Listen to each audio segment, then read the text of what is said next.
Anybody, anywhere, It's time to take command with former NFL tight end Logan Paulsen. This pass caught by Paulsen, the tight end. And from 106.7 The Fan, Grant Paulsen. Welcome into Take Command with Logan Paulsen, who spent a decade in the NFL. I'm Grant Paulsen.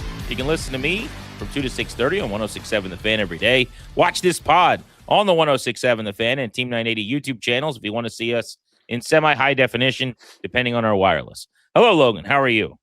I'm good, man. How are you doing? You doing okay? I'm doing very well. Yeah, I thoroughly enjoyed myself out at the joint practice session. How fun was that, by the way, man? That was the best. So fun. Yeah. That was football. That was real-life football. You know, I was standing out on the sideline, and the music was blaring at like 8,000 megawatts, like so loud, just reverberating in my skull. And players were jumping around and like going down the stretch line, dapping each other up. And I'm like, this feels like a stadium. This feels like a football game. It was just not a practice really in any way. Speaking of games, preseason game 1, if you're listening on Friday morning, it's tonight. We are going to preview that game to an extent. We're going to give you some of the things we're looking forward to seeing, players to lock in on, all coming up on this pod. But we should start with that joint practice. I love these because when they're conducted well, and you called it, like there weren't fights, there wasn't a melee, they didn't have to stop it early. You actually get so much work in. Yeah. It was 2+ hours of like really good work. Lots of starters, some backups, a lot of 11-on-11s. I thought it was awesome.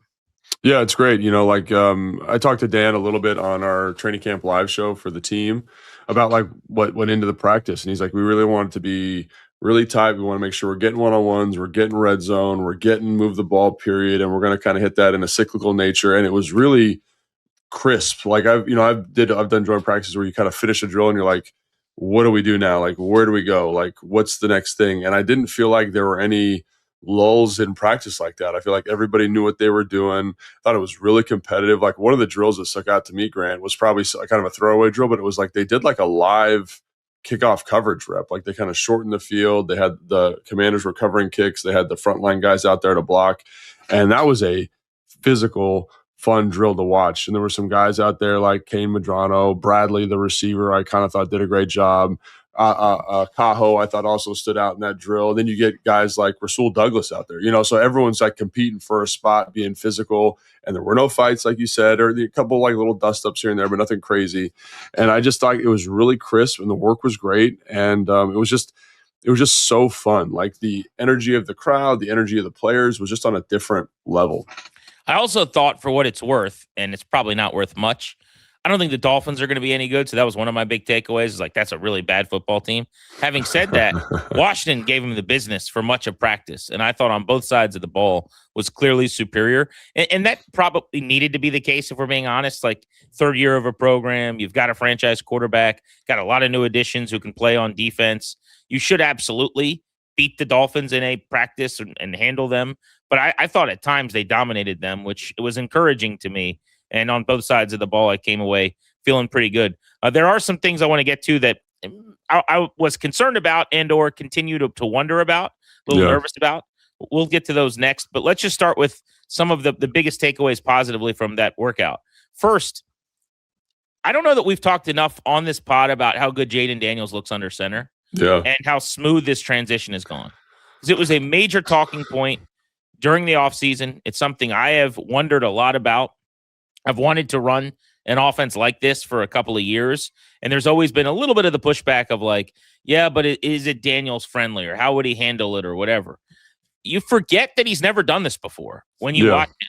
Dude, there was so much under center play action boot. It was like that was what they wanted to work on in this practice or something. Everything seemed like it was under center play action boot, and he was making good decisions. The way he layered throws over top of outstretched fingertips at the second level, his accuracy, intermediate and deep, I charted him at 12 for 16. The 4 incompletions in team periods were a batted ball at the goal line, 2 balls that were broken up on good corner play down the field that were pretty accurately thrown, dropped into a bucket. And then he had 1 missed throw on 16 throws where he missed Luke McCaffrey on a deep corner route. That was the entirety of the day. He was phenomenal. Looked really, really comfortable. I think he has been way farther along in this offense this early than I thought if you juxtapose them with like the storylines out of Chicago with Caleb Williams last year and some of the guys that have made this transition. No, I think you're 100% right. And I think you also, first off, the accuracy has just been stellar. The other thing that I think you didn't touch on there, but it's an important thing to note, is I think he's been on time. Like there are certain times where you're watching this and you're like, oh, he's a little bit late, he's holding the football. And there are times like that for sure. But I do think that like when you were watching stuff from Chicago last year, it's Caleb Williams trying to, maybe sit on something a little longer. I feel like Jayden Daniels has a really good feel for like, all right, we've got a high-low here. I'm kind of reading this thing. It's not there. I'm working a number two, the second part of the read, and then I'm getting down to the back. And it just happens so quickly, especially in the low red. Obviously not in practice yesterday, but it was 2 days ago. Like he did a great job. Like it was like bang, bang, balls out. And then like today, yesterday, I thought it was kind of the same thing.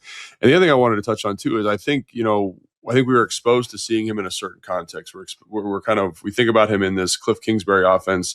And I don't think people realize like there are benefits to that setup and there are benefits to that offense, which we've talked about on the show a ton, but it's also very challenging because you're relying on the concept and the player to distribute the field in a certain way. And when you're playing these like complex zones and these match zones, like teams are really good at it. And so the throwing windows get really, really tight. And so now watching some of this play action stuff and, this offense that David Blau is bringing, I think you're starting to see, especially in this practice, how that play action stuff opens up the second and third levels of the field with like nice throwing windows. Now, Jayden Daniels making excellent throws, but it's kind of like the answer's there. It's like that linebacker steps up, that safety steps up. I've stretched the zone with the run action, with the formation, and we get that beautiful, beautiful touch throw right over the second level of defense to Traylon Burks there. And so I think that's the other thing that maybe feels really good about it is there are easier solutions from the boot game, from the play action stuff, which is, again, I think obviously going to be a big feature of this offense. So that was the second thing I wrote down, which was just to praise the passing game and the offense and the spacing. And I thought, again, everything's a caveat because I don't know how good the Dolphins defense will be or the secondary is or whatever. Yeah. Having said that, guys were running naked open at the second level. Like it was really what you're looking for and what you kind of dream on when you go with this Ben Johnson, Kevin O'Connell. Like I saw a lot of O'Connell to me in the team period, to be honest with you. With some of the like what I consider to be like a couple of those little pop passes where you're under center, play action, kind of stand tall, rip it over the middle. But most of it was a moving pocket. A lot of it was bootlegs. Yeah. But I mean, down the field throws, Traylon Burks on that kind of over route behind a linebacker. You had 2 toe taps at 25 plus yards downfield on the sideline where Daniels just ripped the football. Yeah. That takes so much arm strength. And like McLaurin and Van Jefferson both catch those. There was another ball on a corner route that Traylon Burks caught, but there was a 27-yard throw to Chig in the middle of the field where he pushed it vertically. Like how many guys did I just name where those are big chunk plays? Like that wasn't just, he was also very accurate to Diggs underneath and doing some of the stuff in the 2-minute period where he's just throwing to, flat-footed receivers for 4 and 5 yards. One of my favorite throws, by the way, was were you able to watch like that 2-minute period that they ran? I know I missed that. We were doing a show. I missed it. So very end of practice, they ran like a 40 seconds on the clock, 2-minute offense, hurry up, right? And it was like down in distance. So it was a second and I'd have to get out my notebook, but it was like a 2nd and 7. And he rips this throw to Chig going out of bounds and he gets his feet in for like 8 yards and he moves the chains. And it was just like, it was big time. But I just thought the offense, the passing game, like the stuff that you wanted to see you did. And to that point, think about all the guys I'm naming, the receiver room was great. I know one-on-ones are geared toward receivers torching corners. But like they took their lunch as you would want them to.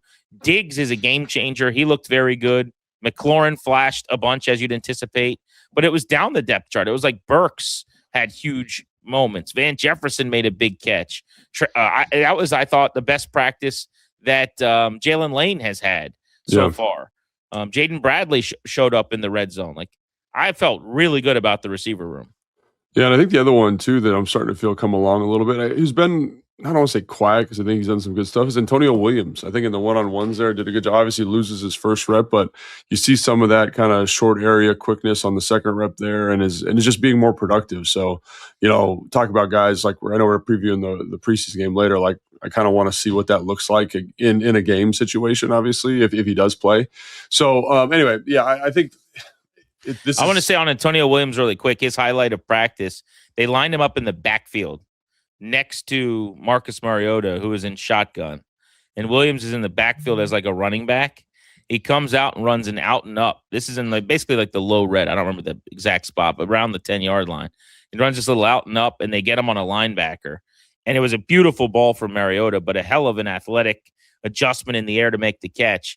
And he won, just a beautiful route. But all these guys showed up, and you start to think about it. You go, man, they're going to cut Van Jefferson or I don't think it'll be De'Ami Brown, but they're going to cut a guy that's going to play in this league. I mean, any one of the receivers that they cut, I think could play for the Dolphins and maybe catch passes for the Dolphins in September, based on what we watched. I think you're right. And I think the thing that I'm trying, again, they came out and they did what they were supposed to do. They had a really excellent practice. The receivers, all the pass catchers, right? You mentioned Chig too.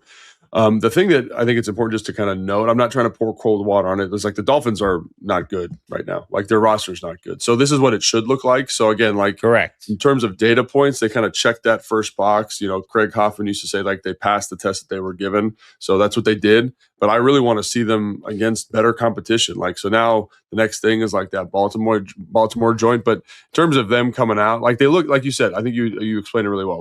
This is the third year of a program. They've brought all these kind of big free agents in this offseason. Everybody looked as they should. The receivers, the pass catchers, especially with the addition of Stephon Diggs, look to be in such a better spot. You know what I mean? Everybody's kind of bumped down the depth chart in a nice way. You got really a 1A, 1B situation with your starting receivers. It looked like it should look. Now, again, I think Miami might be the worst team in the league this year. But now we got to kind of keep growing, keep getting better, and keep developing. And I think that's, but in terms of passing the test, I think they did a great job of that. Yeah, and I want to say too, really quickly, I spent all of my time on the offensive field watching Washington's offense, Miami's defense, good on good. So I didn't get to see nearly as much of the defense. They eventually came over, and I got to see a little bit of Washington's defense against Miami's offense. And what I did see, and then also subsequently what I've seen reported by some of the guys that were over there covering that field, was that the pass rush dominated in the team period as well. Yeah, which you would want. I mean, again, this is Malik Willis is trying to become a starter in this league, and the 11 on 11s that I saw, he's running for his life, and there were in a 5-play period, it was 2 or 3 sacks with a holding penalty, and they went backwards, and they started the drive closer to the goal line than where it ended. Right, which was really encouraging. I know there was some. You watched some of the one-on-ones, so maybe you could speak to this, but I don't think individually it was necessarily dominant from the pass rushers against the offensive linemen, but that's the Flores defense to me. The sum is going to be greater than the individual pieces. And when you confuse and you put 6 on the line and you do some of that stuff, you're going to get some free releases. So you see Owe and you see Caleb on Chase in the backfield. Apparently the D tackles really feasted too. Kinlaw and Payne and Amenahu had really, really good practices. So yeah, not overly, I'm not punching my, my plane ticket to Super Bowl City or anything like that, but it was very sharp. You wanted them to look good, and they looked good. Yeah, and with the defense too. I mean, it was just I got to watch some because I was standing at the other end of the field, so you're kind of you'd watch the offense and you'd kind of get your eyes over, watch the defense. They just seem so much farther along than they were last year, just in terms of even coverage structure, the way they're able to match concepts. You mentioned the pressure. You mentioned how aggressive that group is. Even with the second group, I remember Joshua Josephs, they were kind of running what I would call a Zorro off of a spirit motion. It's that clip that Miami used to do a ton of where they bring the tight end across, there's a tight end to the play side, and you just try to jack up that edge defender and throw him out of the club.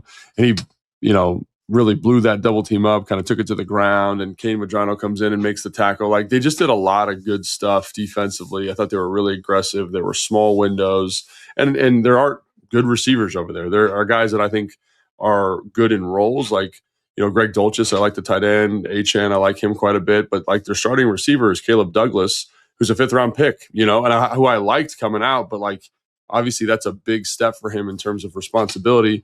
And Malik Willis, who I think had a great year last year in Green Bay, there just aren't the same kind of weapons. So it it looked like it should look. The defense, basically they said, all right, like we're better than you and like we need to show it. And I thought they showed it. It's just like the offense. So again, really encouraging. And now I think obviously the next test is Baltimore, which is a much better roster. So yeah, that's on the 26th in 13 days. Now, interestingly, you said that's the next test. They've got 2 preseason games between now and then. We're not expecting to see many of the starters based on what Dan Quinn said. And also just based on my own intuition watching that practice, there's no way you do that much work with the starters if you're then banking on them going out there and playing a ton on Friday. So I think it's going to be extremely limited in terms of the veteran starter key players on this team playing in the game at Northwest Stadium against the Dolphins on Friday night or tonight as you're listening to this if you're on day one of the pod. But it wasn't all great. I did have a couple of things I wrote down as concerns, where they didn't look as good as I wanted them to. We'll get to that next on Take Command.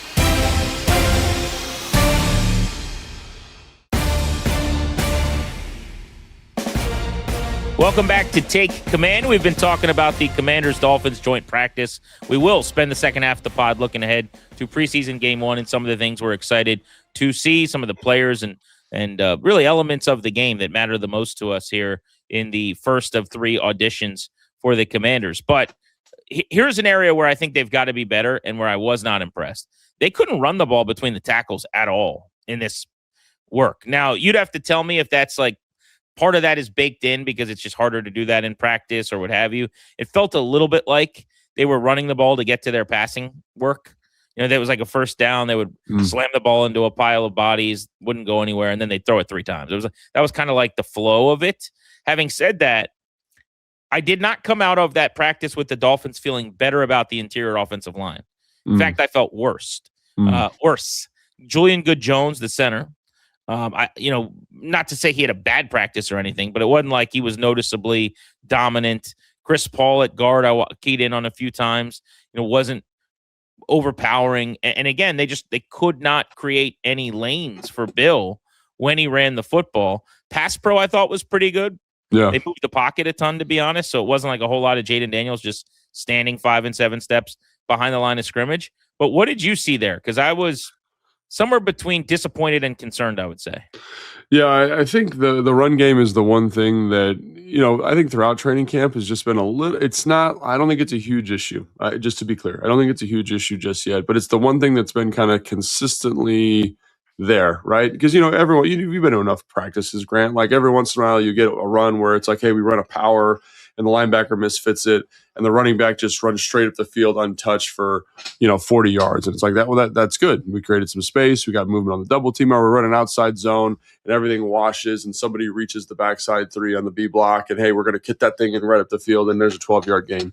There just hasn't been a lot of space for those guys. Like we talked about Bill early in camp, and Bill, the reason we're talking about Bill is because he's kind of creating on his own. And then obviously there's a couple days ago in the low red where they had like a, nice RPO kind of set up there where, I think it was Coleman does a great job kind of driving, reaching the backside 3 technique. And then they kind of do that like from the gun across the body. And he just kind of weaves in there, Katron Allen for a touchdown. So there have been a couple moments, but there just haven't been as many. And I think, like hearing Dan at his presser and everybody's talked about this a little bit, like, and now that I'm a coach at the high school level, like I will say the run game can get messy and can stay messy for a long time. So like just as an example, it appears to my eye aesthetically that they have a lot of runs in. And so people say, well, a lot of teams carry a lot of runs, right? Like they carry, let's say we're carrying 20 runs. That's a lot. That's a lot of run volume. The thing about a run is that you target it and you block the combinations differently depending on the front and depending on the second level structure. So what I'm hoping is that you've got a lot of run volume in, and we haven't really yet mastered the nuance of each run. So it's a little bit messy. And the best example I can give you. So for example, like there's a play called 18 support, right? It's a 3x1, right? So, Z receiver, F, Y, and then the X is on the backside. And one of the rules in that is if you get nickel pressure as the Y tight end, you got to block the nickel. And so one of the things, like as you get more comfortable with plays, you kind of understand like what the F can block, what the F can't block. But early on when you're installing the run, that front side double team is really, really soft. At least this was my experience when I played, because you're always thinking about the nickel. So if the front side double's soft, the 6 technique kind of pushes the tight end back. The back has to cut it back early, and it's a tackle for loss. And as you get more efficient with that, understanding what the F can block, what the F can't block, that front side double gets firmer. We're able to hit the edge. We're able to have big plays off of that. So I think there's a little bit of like going against Daronte Jones's defense. There's a lot of defensive front flexibility. You have a higher run volume. And so I think it's kind of a combination of just like we haven't really sharpened the tools yet because, like, Grant, as you know, like you don't wear pads in OTAs and minicamp anymore, right? It's just not a thing. Like you can't work the run game the same way. And so it's going to be a little bit behind the pass game because you just get less reps at it. So that's kind of what I'm hoping, but definitely something that I also saw and that I'm keeping an eye on as we go through kind of the remainder of training camp and preseason. Sometimes, too, it becomes a confirmation of priors, I guess, what I'm about to ask. But, like, if I loved the personnel and they were struggling, then I would say, okay, maybe they're just not up to speed yet. But I came in worried about the center position because Allegretti's not there, and they've got a guy at center who's played 2 snaps in the NFL. And so when you have that, or like I kept hearing that Brandon Coleman might overtake Chris Paul at guard, or that there's like a really good competition happening. And Quinn kind of referenced this over and over and over, right? And so in my mind, my little spidey sense is Tom Holland style. My antenna goes up, and I'm like, all right, well, maybe that just means Coleman's a badass and he's playing great. But also, are they not seeing something from Paul? So I already went into this thing with some skepticism, and then I see that. So that's where I'm getting a little bit of pause. What do you think about that? I think that's fair. I think that's one of the things with Tunsil's injury, right? Because like I kind of was of the mindset that Brandon Coleman was going to take over the left guard spot. So you get Tunsil, Brandon Coleman, Allegretti should be playing there. Cosby Connerly. And all of a sudden, Tunsil gets hurt. You move Brandon Coleman there. I think Brandon Coleman's going to do a great job. But now you're kind of with a player who played a lot last year and a player that I like in Chris Paul, but who was probably going to be your swing interior guy, right? And now he's going to start a lot of plays, right? And instead Can I ask this too? I don't even know how you would see this on film, but I was wondering this, and I meant to ask you this the other day. Chris Paul ascended last year in a big way to the point where he became a starter in this league and talked to some other teams in free agency before coming back. How much of his year can be attributed to playing next to Laramie Tunsil? I mean, it doesn't hurt. Like I've had conversations with guys that I consult with about, I played with a really good tackle or I played with a really good guard. And one of the things that comes to the forefront is like they see things differently, right? Like in this case, Laramie does. And also because they're so athletic, like just an example last year is like, so there's going to be like there's a 3 technique. So someone who's on the outside shoulder of Chris Paul and somebody who's really wide, right? And I think Brandon Coleman might've been the guard at the time, but basically they're running an ET. And so the TE. So the tackle's going to try and pick, the defensive tackle's going to try and pick the offensive tackle and the end's going to loop around. And in the play, Laramie did such a good job. He set the 3 technique so firmly because he had beaten the guard badly. But he set the 3 technique so firmly and was able to redirect inside with the looping end that he basically blocked both people. And so that would be a sack normally, right? Because again, the guard would miss it. They wouldn't get it passed off. But he did that probably, I want to say 5 to 10 times over the course of the year last year. And so that's an example of like, hey, I'm just a freak. I'm blocking 2 people. I see this ET. And even though we're getting beat here at the guard spot, and it was, Brandon Coleman had a couple, Chris Paul had a couple, and that happens over the course of the season, but you don't feel that because you're playing next to Laramie Tunsil, right? Some of those double team blocks, like Chris Paul is a beast, but Laramie's ability to get into the double team so quickly with him also makes Chris Paul look better. So yes, having Laramie Tunsil next to you is going to make you a better football player. And so him not being there will be interesting to see how Chris Paul progresses this year. What did you see from Josh Connerly in the joint practice? I also thought he was pretty uneasy or uneven. So I think the thing with Connerly that's showed up throughout camp, and I'm just being totally candid here, right, is he's had a little bit of difficulty with bull rushes recently, like power rushes. So for example, in the one-on-ones, he had a rep versus, I want to say it's not Chop Robinson, it's number 9, the other edge rusher. The guy from the Eagles.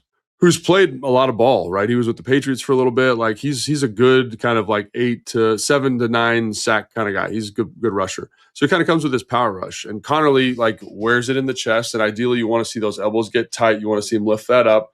Doesn't really do that. His hands are loose, but he's such a freak athlete that he's able to kind of like jump back, kind of get his hips below his hips and like fight the down and win. But to your point, like that's a little bit loose. He wins it because he's a better athlete than everybody on the field, right? Like that's just kind of how he's built. And so you'd like to see him be a little bit more consistent there. But I'm not that concerned about that because in 2025, the second half of the year, he played against some big time power rushers. And I thought kind of clean that up. So I'm just like, are you trying something different? Are our hands just a little bit loose? Like, you know what I'm saying? Like, because you showed you could do it last year and you show you have the athleticism to recover in those moments. It's just been a little bit inconsistent, right? But you watch him in the run game. I think he can like rip off the ball. I think he can pull. I think he does some great stuff when you move the pocket because he can kind of vary up the sets. So I'm not that worried about Josh Connolly. Obviously, in drop back passing situations, this is totally being honest again. I worry about all offensive linemen, except if you're like a top 10 guy at the position, right? Because it's just not, it's people say, oh, being like playing DB is the hardest thing in football. To me, yeah, maybe, but like blocking Myles Garrett on third down when it's 3rd and 11 is way harder. And so I worry about all guys in those moments because those defensive linemen are so good now. You want to stay out of those moments. But I think when you look at the composition of this offense and the offensive philosophy, I think it's going to help kind of lean into what Coleman does well, lean into what Connerly does well. I think it's going to help Cosme. I think it's going to help Allegretti when he gets healthy. And I think it's going to help Chris Paul. So I think that's what you're also counting on. Because think about it. It's the same. This is a same offense, that kind of helmed, Tyler Columbus and Corey Lichtensteiger and Chris Chester and, all these kind of guys that were good players, but not great players, because again, it limits some of those difficult opportunities for him. So yes, Connerly with the bull, I'm a little bit worried about.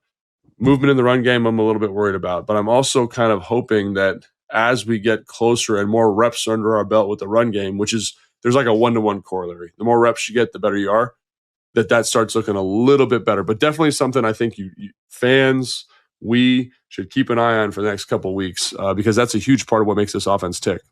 Yeah, the run game certainly going to be one of the components that we're locking in on in this preseason game. And Josh Connerly, assuming he starts, I know we're not sure which players on the first team are going to be in and out. He'd be a guy that I would absolutely be really excited to watch in this game against the Miami Dolphins. So let's get into that next. Let's look ahead to preseason game 1, not only expectations, but things that we want to take a deeper dive into as we watch that game. That's next on Take Command.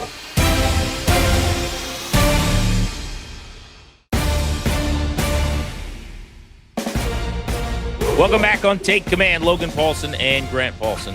So preseason game 1, Dolphins in town against the Commanders. I guess we could start with, we don't have to spend a lot of time on it because we just talked a lot about it, but right at the top of my list for things that I want to see in this game, the run game is actually right there. I mean, it has not been something they've done well at practice. Might it be that the lights come on and a couple things go differently and you're able to shove the ball down the Dolphins' throat on the opening drive or something like that? That would be really encouraging. Yeah, absolutely. And I think this is one of the things too. So like, and this comes from like game planning, right? So like one of the things you're carrying all these runs, we just talked about, maybe they got 20, 25, 30 runs, however many runs they got. But when you get into a game plan, especially a preseason game, you're going to carry 6 runs, 7 runs. So that really allows the offensive line to like own that, right? Own the targets, own the combinations. And again, you're going to see simpler front structures. And it really just, and so what I mean simpler front structures is like, first preseason game, like I remember my first preseason game, it's like, oh, this team runs a 3-4 and they have a 45% pressure rate in season. But in the preseason game, it's like, we're just going to line up in 3-4 and let the boys play. So what you should see is like, are guys able to win one-on-ones? And if they are able to win one-on-ones and win combinations and get things targeted versus simple front structure, then you understand that like, hey, we have the physicality in the room to win this and make this thing go, which is an important piece of this thing. Now we just need to make sure we own the details of our more complicated, more diverse run system. And so I think that's something, again, 100% agree with you. Whether it's the first team, the second team, the third team, you want to see them win those physical matchups. Like think about last year versus New England. Like the one bright spot coming out of that thing was we saw Josh Connerly like blocking people's faces off on some combinations, really tracking well to the second level, a couple pulls, like that kind of stuff. So you're looking for flashes from guys, whoever's in that run game, to kind of say, hey, we got signs of life. We got the personnel to get this thing done. Let's focus on some players we want to key in on. The tight end position for me is fun because I legitimately believe Washington has 5 guys who can play in the league this year. at tight end. Now, they're not all going to unless they're in other places, but Chigakonko is going to be a mainstay who's one of the leaders in targets and catches most weeks, heavily involved in the passing game. John Bates has not been active or healthy in practice the last couple of weeks, but he's one of the better blocking tight ends in the league. Ben Sinnott is arguably the most complete guy in a weird way, because the way I do it is like if you're grading everything 1 to 100 and Chig's like a 85 receiver and like a 40 blocker, like Sinnott's the one guy that might be like a 50 in both blocking and catch. Right. Then you have Colson Yankoff, who I'm starting to think is like an 80 receiver, but he might only be like a 30 blocker or something. But that dude can absolutely play in this league. He's a weapon. He can catch everything in space. His catch radius is great. Blow me out of the water if you think I'm wrong. I think he has the best hands in the tight end room. Like, I'll take his hands right now over Chig's hands, what I've seen at camp. And that's not a knock on Chig at all. I just think Colson Yankoff is like a special athlete. And then Lawrence Cager is an NFL tight end. Like, I think that guy could play and catch balls and help a team this year. So just to see the pecking order, especially with Okonkwo kind of out of the way in this game, now, I'm sure he's not going to play. And then, no Bates. It's a lot of Sinnott. It's a lot of Yankoff, I would think. You're going to see number 40 more, I think. He's played a lot at camp. He's a decent little blocker, but he'll play a lot in the second half. But I just want to see how this sorts itself out. I think they have to keep Yankoff. Like, to me, that's now in pen. I just think he's too good a player. But I want to see if he can continue what he's done at camp, because I think he's been one of the best standouts in training camp. And I think also, just to piggyback on that Yankoff point, I think the quarterbacks trust him. Like, there was a play, I think I forget, 3 days ago. And, he's running a corner and it's not really open. Will Harris is in really good coverage and Mariota just throws the thing. And Yankoff jumps up, makes this circus catch on the football, but he's covered initially, right? But you can see that they have that level of trust, all the quarterbacks. Like, there was a play, I want to say it was like the third day of pads, where like on the backside dig, like Cal McManus just throws it blind because he thinks that Yankoff's going to be open. Like, they trust that dude to catch the football, and rightfully so, because he's made a ton of plays. So yeah, I do think this is one of the most compelling, probably because the depth is really good. Like you mentioned, Lawrence Cager. Like, Lawrence Cager every day will make a play, like in the seam, on a corner, on something underneath. He ran a great choice route the other day. He didn't get the ball because it was bad at the line of scrimmage, but I was like, dang, like he's got some movement skills, converted wide receiver. Yankoff, we've talked about more. Like, I've been super impressed with his physicality in the run game. Like, it's hard for a rookie to come in and kind of plant your flag and be like, I'm going to be about this life. So like, I think he's got a good shot to like make a practice squad as a rotational Y. He's a little undersized right now, but he's got the frame for more, and he's got the right kind of mentality. His footwork's really good when I watch him. I'm getting juiced up about it just thinking about it. And then Sinnott, and I think Sinnott is, like you said, is his role is interesting because he doesn't catch the ball as well, I don't think, as Yankoff. He doesn't have that kind of size and frame that Cager does. He doesn't block as well in line as Moore does, but he can move around the front. He can insert. He can play like an H-back, fullback type thing, and he is a big, explosive athlete. So I'm just curious to see, like, in this preseason game, like, who can kind of, and again, it's going to come down to opportunities, but who can kind of plant the flag and be like, hey, man, like, I definitively deserve to be on this roster. Because like you said, Yankoff, I think, is a lock to make the team because he's good at teams and he catches the ball well. So like, there's a role for that guy on Sundays because you're going to play covering kicks. But for those other guys, like, what's your role? Like, even for Sinnott, like, I think Sinnott's like a lock to make the team for the most part. But like, you want to play on the weekends? Like, what's your role on this team? Are you the fullback? Are you going to catch touches? Are you going to cover kicks? Like, show me. And I think that's what why this group is so fun. Because I do think all of those guys who we just talked about are NFL football players. It's just, are you going to get the opportunity here? Wide receiver. Oh, my gosh. This is going to be the best competition, I think, down the stretch of training camp in the preseason. And I mean the very back end of the wide receiver board. So the big question is, do they keep 6 or 7? Right? Yeah. That's my first question. My second question is, are the returners locks? And you would be hard-pressed to say Jalen Lane isn't after returning 2 punts for touchdowns last year. That is a really special, unique punt return season. So I kind of put him in pen. Luke McCaffrey was an exceptional kick returner. But because so was Deebo Samuel, because we've seen Jeremy McNichols rip off a big kick return, you kind of wonder if there's some thought in the building that, like, throw someone back there, Larry Izzo will get him to the 40-yard line. Yeah. And so if they think Luke is really, really good as a kick returner, then I think he's a lock. But if they think they could have a lot of guys do that, I think Luke's had a really good camp. I think he ascends every year. What we saw in year 1 to year 2 was a big leap. What we've seen, at least in training camp, from year 2 to year 3, I think has been another significant stride. So if he keeps on developing and you've sunk time and energy into this guy that was a 3rd-round pick, you're probably not moving on from him. But am I willing to call him a lock right now? If he is a lock, let's just say he's going to make the team, then you've got 5 guys that are in because you have McLaurin and Diggs and Williams with your 2 return men, Lane and Luke. And now you either have 1 or 2 spots up for grabs. De'Ami Brown, Van Jefferson, Treylon Burks. Yeah. I've said all along, I think Burks has had one of their best camps. I thought he was awesome in the joint practice with the Dolphins. He also gives you something unique, size in the red zone, size in general. Like he's more of a Z, which they're a little lighter on, in my opinion, than slot anyway. So I kind of like him to make the team. De'Ami Brown has a differentiating trait, which is the deep ball and the speed, and maybe he could be you've talked about him as like an Aldrick Robinson. I also think he might be the closest guy on the team to Jayden Daniels, which probably doesn't hurt either. They're wearing matching cleats at practice and hanging out and cutting up after practice and whatever else. And then Jefferson to me is like, I don't want to cut that guy. He's a technician. He does everything right. He's my favorite guy other than Diggs to watch run routes at practice. He is the son of a coach, and he's probably, I would imagine, awesome in the room. And so, like all of these guys, there's a world where they could all stay, but that's 8. So, and you might only keep 6. Yeah. So I'm really curious to see. My guess is no McLaurin, no Diggs, and maybe everybody else plays. But at that point, like, does Burke start or does he sit? If he does, that tells you he's way out in front of the other guys right now. And then, Antonio Williams is going to be important in this game. Luke and Lane have to probably help themselves. A guy like Jefferson and De'Ami, you're playing for a job. So the competition at wide receiver to me going into this Dolphins preseason game is awesome.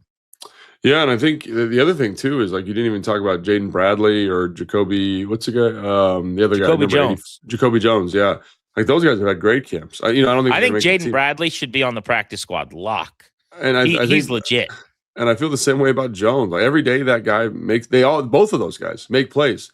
They compete in teams. Like I love as football players.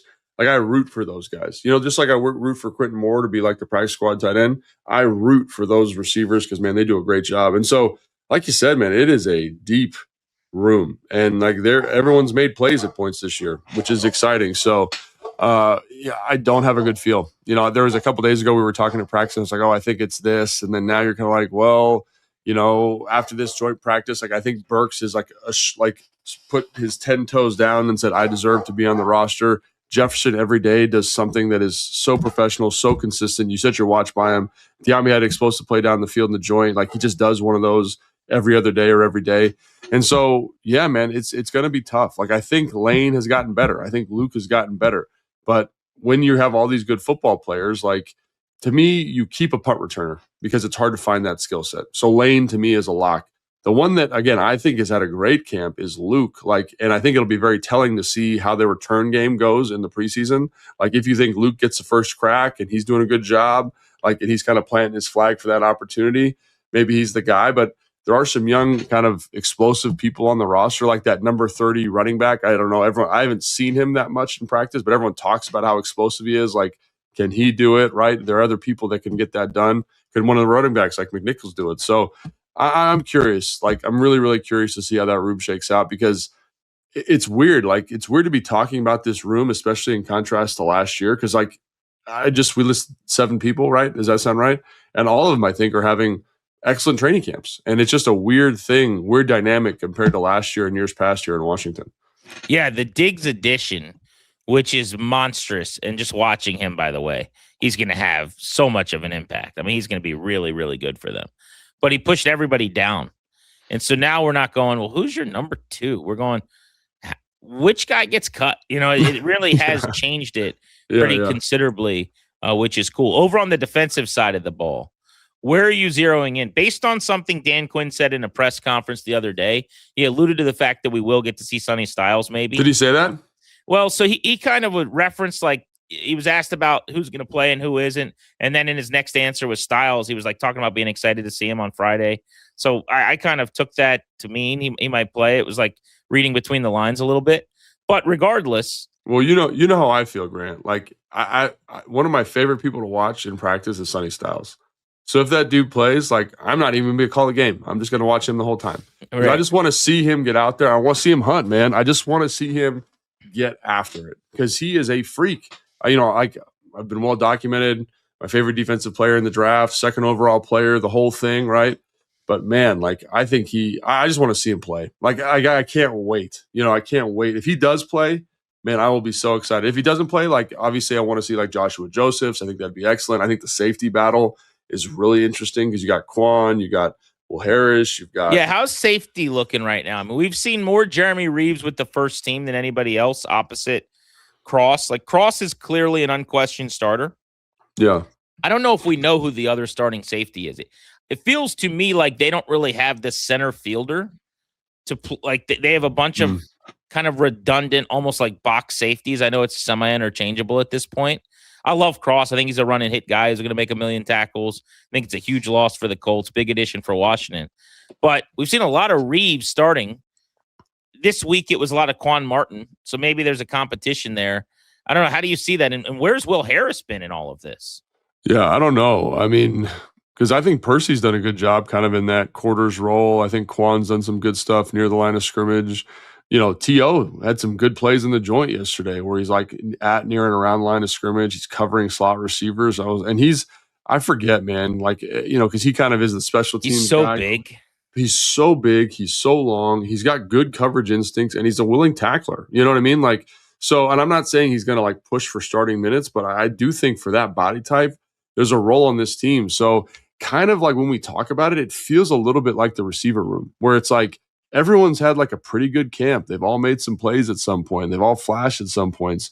And like, who is the guy that is going to be that third safety? Is going to be interesting. Like Will Harris the other day, like he was playing like dime linebacker, had a blitz in the A gap and blew up the guard and made a tackle on the running back. And I was like that's winning football here, right? So I don't know what the deciding factor for that group is because to me, you got to be able to play quarters coverage. Which means you got to be able to play like coverage like a man-to-man basically on a slot. You got to be able to play half when you play your palms.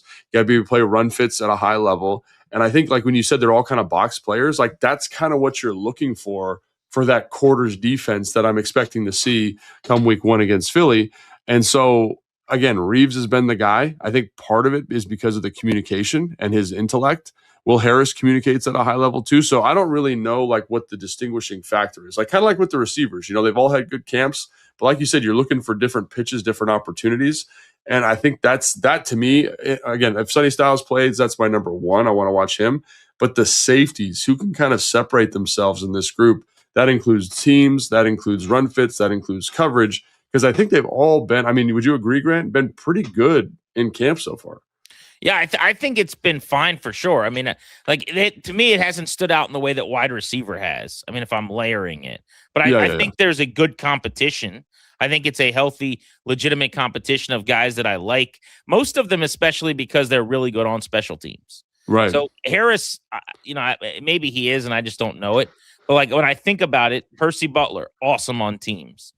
Jeremy Reeves was literally an all-pro on special teams. You kind of go down that list. T.O., right? Yeah, Tyler Owens is great on special teams. Yeah.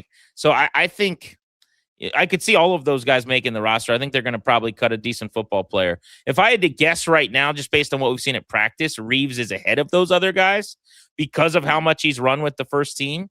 And I don't even think that's a question though. I think he's like this to me. He's like the starter right now. That's what it feels like when I watch practice. Like I agree, but I thought this week, and maybe there's something I don't know about Reeves not being available, or whatever. There were a couple of days where Quan was with the first team. Like that's a good point. This week. So I kind of viewed that as maybe it's not a done deal yet. Like Reeves might be. Let's look at this. Let's see what Quan looks like here. Hey, he had a good couple days. Let's work him in. Whereas when the first team comes out at positions where like Adafe always at the edge. Frankie Luvu's always been at Mike. They haven't really moved those guys. You're still seeing a little bit of let's take a look at this guy. But the Reeves ascension is one of my favorite things of the last 10 years for this team. Is like barely on the team, now on the team again, special teams, now special team star, now an all-pro, now he gets to play some defense. It's like the slowest build to starting in the league I've ever seen. Yeah, it's cool though. It's cool. And like couldn't happen to a better guy, man. Like It what a happened good with leader. Lubu, kind of, honestly. Lubu's a guy like that. Yeah. And it's I just have the utmost respect for those guys because I'll tell you, when you're in that first training camp and you get cut, it looks very dark. And so the stick-to-itiveness, the motivation it takes for guys like that to just be in that thing is really special. So if it does work out and he's the starter this year, like, man, congratulations. That's fantastic.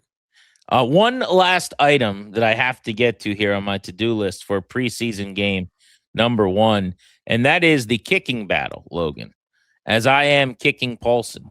And I do want to let people know this is such a good bit. Such a good bit. In the joint practice, the boys brought their A game. What a bounce back day for the kickers. So if you remember the previous practice session, 12 field goals between the two kickers. They went a combined 6 for 12. Jake Moody missed his final 4 kicks of practice. And then for the first time, a missed field goal day for Drew Stevens since the second day of training camp. Well, how about 12 for 12 between the two kickers with longs of 60? They both were 6 of 6 and hit a field goal from 60 against the Dolphins. Stevens, by the way, his 60 would have been good from like 67 or something. I mean, he just absolutely crushed it. I told you guys heard exclusively here on Take Command that I talked to Drew Stevens, and he said until about 65 yards, he really doesn't have to put any extra leg strength into a kick. He's basically kicking it the same for an extra point or for like a 61-yarder. It's just the same swing, the same everything. That's his usual leg. So this wasn't stretching it out for him to 60, but this is a guy that could potentially make a 70-yard field goal on carpet in a pinch, going into halftime or something, or at the end of a game. How close was Moody's kick? Was it close? You mean like how much leg did he have? Yeah. No, he had plenty of leg. I was impressed. I think he's been hitting it because, last year I was like, oh, he's not done have but I feel like he's been hitting it pretty good this year. I agree. His leg, by the way, let's just talk about Jake Moody for a second. I'm glad you asked. Thank you, Logan. Jake Moody, 64-ish, 65, maybe it would have been good. He had plenty of leg. The leg is not a question. It's just the accuracy from 50 plus, where he's been basically 50% in his career. But I want to remind people that this guy inexplicably got drafted in the 3rd round. And I'm not saying that because he struggled. I'm saying that because he's a kicker. My stance is if I'm a team owner and you ever draft a kicker in the 3rd round, I fire you. And so I just call you into my office and I say, thank you for all that you've done. You clearly aren't taking this job seriously enough. You go sit over there now. But they drafted a kicker in the 3rd round. That's insane, but it speaks to, shtick aside, like his leg strength and how good he physically is. And so he's got it. I don't know what I don't know, but I'd imagine there's a mental element with him where you miss one and then you miss 2 and it piles up. That's kind of what's happened. But Drew Stevens and Jake Moody, 6 of 6, good from 60. Stevens is the clear front runner right now for me based on my evaluation, but now he's got to kick in a game. So let's see how that looks. And lights will be on, man. Lights will be on. First time. Let's see if we can make a kick. And the other thing I'm kind of curious about is the kickoffs. They did that pseudo kickoff drill the other day. And I felt like Stevens was like really walking the edge there in terms of keeping that ball in. You didn't see those? Yes. Like they were. So we'll see how that goes for both those guys. Because that's going to be a factor, obviously, in who's kicking the ball. I have talked to basically what Izzo asks from his kickers on kickoffs, the way that they have to drop the ball at an angle in where he asks them to, is more difficult than the field goal part of their job. Yeah. That is how guys feel. So it's actually a really good point that you make. Like, I do think that's a big part of this. And for someone like Drew Stevens, who's got the leg he does, doesn't mean he's going to be perfect or make all his field goals. But his anxiety going into a preseason game about like performing is more about kickoffs, believe it or not, than field goals. Because those are tough, man. Like those are really, it's really hard to strike the ball, like understrike the ball like that, and then keep it, like have the same level of control. Because like when you I kicked briefly in high school. Like when you strike the ball as hard as you can, it has like a lot of direction, a lot of velocity. It's very accurate. But when you're kind of like half swinging it, which you have to now with the new kickoff rule, like the slightest mishit is going to send that thing all over the place, and it's something you definitely have to work on. So I think Stevens has done a great job kicking field goals. Like I watched with you, and I'm like, he's been impressive, obviously. But I'm really curious to see how the kickoffs go. Logan's experience kicking in high school for a short time is why we refer to him as Kicking Paulsen 2. As O-line Paulsen is why. Yeah. That's why we refer to him Kicking Paulsen. and Kicking Paulsen 2. or do you want something like even more nerdy, like the Kicking Paulsen to the second power? Yeah, there we go. So if you ever see Logan, he's Kicking Paulsen repeating. Repeating. There we go. Like his jersey, it says Paulsen with like that line over top of it. It's repeating. Yeah. It's a deep cut. All right. Thanks for listening to Take Command. For producer Evan and for Logan, I'm Grant. We are back to break down the preseason game to kick off the week on Monday. Look forward to chatting then.